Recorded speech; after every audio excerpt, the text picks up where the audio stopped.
కొత్తగా ఆలోచిద్దాం, కొత్త వ్యాపార అవకాశాలని అందిపుచ్చుకుందాం అనే వాళ్ళకి ఈ వీడియో అండి. ఏం లేదు, వ్యాపారం అంటే స్టీరియోటైప్‌లో ఎంతసేపు రెస్టారెంట్లు పెడదామా, లేకపోతే ఇంకొకటా ఎవడో ఏదో పెడితే అదే అనుకుంటాం కదా! అది కాదు. కొత్తగా వచ్చినటువంటి ఇన్నోవేషన్స్ ఏంటి, కొత్తగా వచ్చిన సమస్యలకు పరిష్కారాలేంటి, అక్కడ ఆలోచించండి అని చెప్తానండి. ఎలక్ట్రికల్ వెహికల్స్ ఎంతంటే అంత పెరుగుతోందిగా, చాలా ర్యాపిడ్‌గా పెరుగుతోంది. ఎలక్ట్రిక్ వెహికల్స్ అయితే పెరిగిపోతున్నాయి గానీ, ఛార్జింగ్ ఫెసిలిటీస్ ఉంటున్నాయా? హుహు. చాలా ఇబ్బంది పడుతున్నారు. ఎక్కడైనా అడపాదడపా కనిపిస్తూ ఉంటాయి చూడండి. కొంతమంది ఇళ్లల్లో పెట్టుకొని రిపేర్లు తెచ్చుకోవడం దగ్గర నుంచి చాలా చాలా సమస్యలు తెచ్చుకుంటున్నారు కదా! పీఎం ఈ డ్రైవ్ అని చెప్పి ఒక స్కీమ్ ఉందండి. అంటే పీఎం ఈ డ్రైవ్ అంటే జనరల్‌గా స్కూటర్‌కింత, కార్‌కింత సబ్సిడీ ఇస్తారు. ఆ సబ్సిడీ వరకే అనుకుంటాం కదా! సబ్సిడీ వరకే కాదు. ఛార్జింగ్ స్టేషన్‌లు అక్రాస్ ది ఇండియా ఏర్పాటు చేయాలని చెప్పి డిసైడ్ అయిపోయింది. అక్రాస్ ది ఇండియా అంటే ముఖ్యంగా నేషనల్ హైవేసు, అలాగే అంటే ముందు బాగా రద్దీ ఎక్కువ ఉన్న చోట ఏర్పాటు చేసేస్తారు. తర్వాత ఒక మాదిరి టౌన్‌లో కూడా ఏర్పాటు చేస్తారు. దీనికి గైడ్‌లైన్స్ వచ్చేసినాయండి. అంటే నేను ఛార్జింగ్ స్టేషన్ పెట్టాలనుకుంటున్నాను, పెట్టుకుంటాను అనుకునే వాళ్ళకి మంచి సబ్సిడీ. కొన్ని చోట్లయితే 100% సబ్సిడీ, కొన్ని చోట్ల 80% సబ్సిడీ.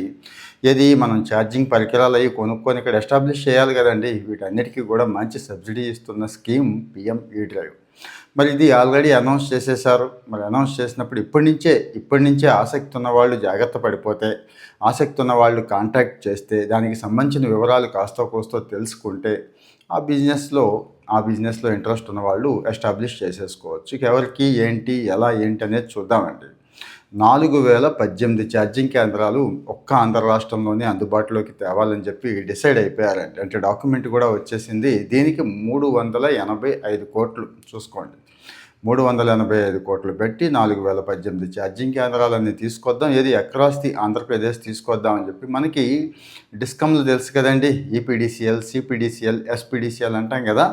వీళ్ళ పరిధిలో ఏ డిస్కమ్‌కి ఎంత అనేది కూడా ఇచ్చేసారండి. ఈపీడీసీఎల్ పరిధిలో 628, సిపీడీసీఎల్ పరిధిలో 165, ఎస్పీడీసీఎల్ పరిధిలో 209 ఇచ్చి త్వరలో ఇక లొకేషన్స్ అన్నీ గుర్తించిన లొకేషన్‌ని బేస్ చేసుకొని అక్కడ శాంక్షన్స్ ఇస్తామన్నారు.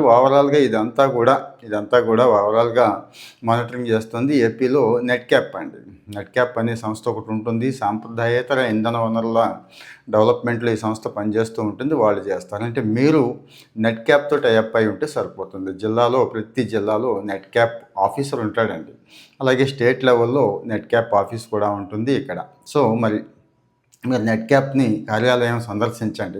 ఇంకా డీటెయిల్స్ కావాలంటే నేను బేసిక్ డీటెయిల్స్ ఇస్తాను. ఇంకా మిగిలిన గైడ్‌లైన్స్ వచ్చినప్పుడు మిగిలినవన్నీ కూడా ఇచ్చేస్తాను. సో ఆల్రెడీ కేంద్రం దీనికోసం 2,000 కోట్లు కేటాయించి పక్కన పెట్టింది. మరి కేంద్రం, రాష్ట్రం కలిసి వెళ్తున్నాయి కాబట్టి గట్టిగా ఏమున్నా కానీ మన ప్రభుత్వంలో పెద్దలు అన్నీ తెచ్చుకోవాలనుకుంటున్నారు కాబట్టి ఈ ఎక్విప్మెంట్ కోసం ఉన్న ప్రతి రాయితీ కూడా వాడుకోవాలనుకుంటున్నారు. సో వీళ్ళని ఏమంటున్నారంటే ఛార్జింగ్ పాయింట్ ఆపరేటర్లు అంటున్నారండి. ఏది ఇప్పుడు సపోజ్ మనలాంటి వాళ్ళం ఏదైనా ఒక ఛార్జింగ్ పాయింట్ పెట్టుకుంటే మనల్ని ఛార్జింగ్ పాయింట్ ఆపరేటర్ అని చెప్పి అంటారు. ఇక్కడ ఒక బైకో, ఒక బస్సో, కారో వచ్చి ఛార్జింగ్ పెట్టుకొని వెళ్తే యూనిట్‌కి రూ. 15 చొప్పున తీసుకోవాలనుకుంటున్నారు. 15 ఏంటండి, చాలా ఎక్కువ కదా అంటారేమో. అంటే ఇళ్లల్లో ఏసీ కరెంటు, ఇక్కడ డీసీ కరెంట్ కదండీ! మరి అంత ఫెసిలిటీ ఇవ్వాలి, ఇవన్నీ ఇవ్వాలి కదా!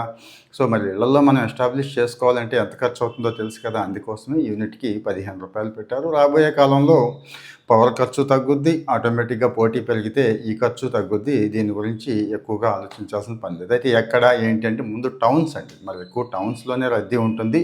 ఆ టౌన్స్‌లో కూడా గుర్తుంచుకోండి, నేషనల్ హైవేస్ ఉన్న టౌన్స్‌కి ఎక్కువ ప్రిఫరెన్స్ ఇస్తారు. అలాగే కాస్త మరి బండి ఆపి ఇక్కడ పెట్రోల్ లాగా 5-10 నిమిషాలకి అయిపోదు కదండీ! ఖచ్చితంగా అరగంట, గంట కూడా పట్టేస్తుంది ఒక్కోసారి పెద్ద బస్సులు, ట్రక్కులు ఇలాంటివి ఉంటే. సో మరి అలాంటి స్పేస్ ఉన్న చోట వీళ్ళకి అవకాశం ఇద్దాం అనుకుంటున్నారు. అలాగే ఫస్ట్ ఫేజ్‌లో 10,00,000 పైన జనాభా ఉన్నటువంటి నగరాలు ఉంటాయి చూడండి అక్కడ. అంటే మీరు ఈ ఫేజ్‌లో అవకాశం వాడేసుకోవచ్చు ఇక్కడ ఎవరైనా ఉంటే. స్మార్ట్ సిటీల కింద గుర్తింపిచ్చారు, గుర్తుంచుకోండి కొన్ని నగరాలు అలాగా. అలాగే జాతీయ శుద్ధ గాలి పథకం అంటున్నారు, ఎన్‌సీఏపీ అండి. సో ఈ పథకం కింద సెలెక్ట్ అయిన నగరాలు వీళ్ళకి ఫస్ట్ ఫేజ్‌లో ఇచ్చేశారు. వీటితోని పాటు ఇంకా మిగిలిన నగరాల్లో కూడా పెట్టుకుంటామంటే ఓకే, పెట్టే అవకాశం ఉంది. సో ఇక్కడ జాతీయ రహదారులకు ఫస్ట్ ప్రిఫరెన్స్ ఎందుకు ఇచ్చారంటే ఆ టోల్ గేట్ని బేస్ చేసుకొని, అంటే టోల్ గేట్ ట్రాఫిక్ అంతా కూడా టోల్ గేటే కదండి, అక్కడే కౌంట్ చేస్తూ ఉంటారు గంటకి ఎన్ని వాహనాలు వెళ్తున్నాయి అనేది. ఎక్కువ రద్దీ ఉన్న చోట, ముఖ్యంగా ఇండస్ట్రియల్ కారిడార్స్ వగైరా, పోర్టులకి దగ్గరగా ఉన్న టౌన్స్, ఇలాంటివి ఉన్న చోట ఇవి ఏర్పాటు చేస్తామంటున్నారు. సో ఇక్కడ గుర్తుంచుకోండి, ఛార్జింగ్ కేంద్రాలు ఎలా ఉంటాయంటేనండి, ఈ టూ వీలరు ఆటోలు వీటికేమో ఒక టైప్ ఆఫ్ ఎస్టాబ్లిష్మెంట్ ఉంటుంది. కార్లు లో లెవెల్ నుంచి హై లెవెల్ కార్ల వరకు ఒక రకమైన ఎస్టాబ్లిష్మెంట్ ఉంటుంది. విద్యుత్ బస్సులు ఈ మధ్య బాగా పెరుగుతున్నాయి. ట్రక్కులు కూడా త్వరలో వస్తాయండి, అడపా వస్తున్నాయి. దీనికి ఒక రకమైన ఎస్టాబ్లిష్మెంట్ ఉంటుంది. సో మరి దీనికి అంటే ఆ టైప్ ఆఫ్, అంటే పెట్రోల్ బంక్ అయితే అన్నిటికీ ఒకటే బంక్ ఉంటుంది.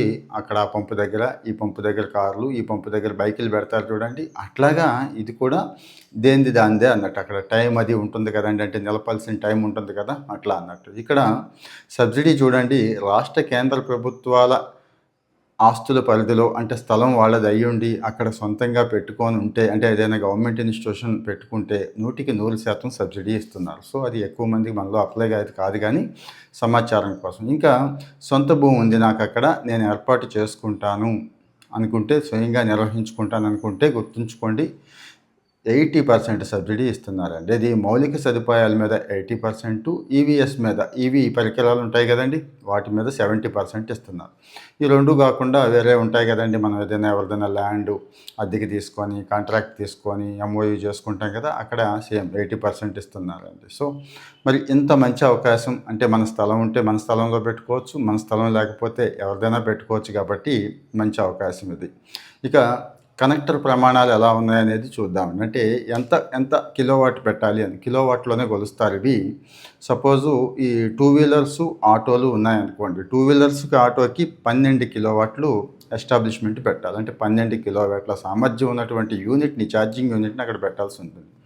కార్లు, బస్సులు, ట్రక్కులు వీటికి 50 నుంచి 250 వరకు పెట్టమని చెప్తున్నారు. ఇక ఈ బస్సులు ఉంటాయి కదండి, ఇంకా పెద్ద ఈ బస్సులు, ట్రక్కులు ఇలాంటి వాటికి 250 నుంచి 500 వరకు పెట్టమంటున్నారు. సో ఈ బస్సు, ట్రక్కులకి గన్ ఉంటుంది చూడండి, గుర్తుందా మీకు? మన పెట్రోల్ గన్ ఎలా ఉందో వీటికి కూడా, అంటే కొంతమందికి తెలుసు, ఈవీ వాడుతున్న వాళ్ళకి ఆ గన్ తీసుకొచ్చి ఇలా పెడతారు కదండి, దాని కెపాసిటీ అన్నట్టు. మరి ఇంత మంచి అవకాశం మళ్ళీ రాదు. అంటే మొదట్లోనే అందిపుచ్చుకుంటే తర్వాత ఒకప్పుడు ఫస్ట్లో పెట్రోల్ బంకులు వచ్చినప్పుడు లైసెన్స్ వచ్చినవాడు అదృష్టవంతుడు, బాగా సంపాదించుకున్నారు అది అంటుంటారు కదండి. ఇక్కడ కూడా అంతే, రాబోయే కాలం అంతా ఈవీలదే రాజ్యం అంటున్నారు. మనం ఒప్పుకోకపోయినా ప్రపంచంతో పాటు మారాలి మనం కూడా, మార్పులు వస్తున్నాయి వేగంగా. సో దయచేసి ఈ టైప్ ఆఫ్ బిజినెస్లో చూసారు కదా ఎంతమందికి అవకాశం ఉందో, 4000 మందికి అవకాశం ఉంది. అందులో గవర్నమెంట్ పెట్టేది చాలా తక్కువే ఉంటుంది, జనరల్గా బయట వాళ్ళకే ఎక్కువ అవకాశం ఇస్తారు. కాబట్టి ఈ అవకాశం అందిపుచ్చుకోండి. నేను మళ్ళీ గుర్తు చేస్తున్నా, జిల్లాలో నెట్ క్యాప్ ఆఫీసర్ ఉంటారు, రాష్ట్రంలో కూడా నెట్ క్యాప్ అని కొట్టండి ఎన్ఆర్ఈడిపి. సో రాష్ట్ర ఆఫీస్లో కాంటాక్ట్ చేసినా కానీ మీకు ఇంకా వివరాలన్నీ తెలుస్తాయి. లేదంటే నాకు ఇంకా సమాచారం సరిపోలేదు, కావాలి ఆ యూనిట్ పెట్టుకోవడానికి ఇంకా మిగిలిన సమాచారం A to Z కావాలి అని మీలో ఎంతమంది అయితే అడుగుతారో చూస్తాను.